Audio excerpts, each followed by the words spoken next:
શ્રી શ્યામજી કૃષ્ણ વર્મા એટલે સ્વાતંત્ર્ય સંગ્રામના એક મહાન ક્રાંતિકારી, જેઓએ લંડનના ઇન્ડિયા હાઉસમાં આઝાદીની ચળવળ શરૂ કરી હતી. એમની અંતિમ ઈચ્છા હતી કે એમની અસ્થિઓ એમની જન્મભૂમિ ગુજરાતમાં પહોંચે, અને એ જ ઈચ્છાને માન આપ્યું માનનીય પ્રધાનમંત્રી અને તત્કાલીન મુખ્યમંત્રી શ્રી નરેન્દ્ર મોદીજીએ. અને માંડવી કચ્છ ખાતે 2009માં શ્યામજી કૃષ્ણ વર્મા સ્મારક ક્રાંતિ તીર્થની સ્થાપના કરી, જ્યાં ઇન્ડિયા હાઉસની આબેહૂબ પ્રતિકૃતિ તૈયાર કરીને ત્યાં અસ્થિકુંભ પધરાવ્યા.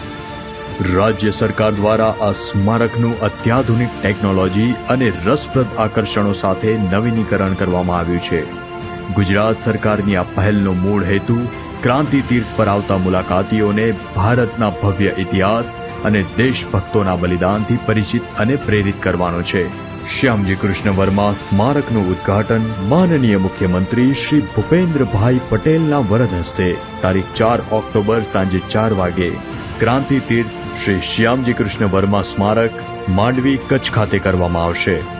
તો આજે જ મુલાકાત લો અને ક્રાંતિકારીઓને શ્રદ્ધાંજલિ અર્પણ કરો.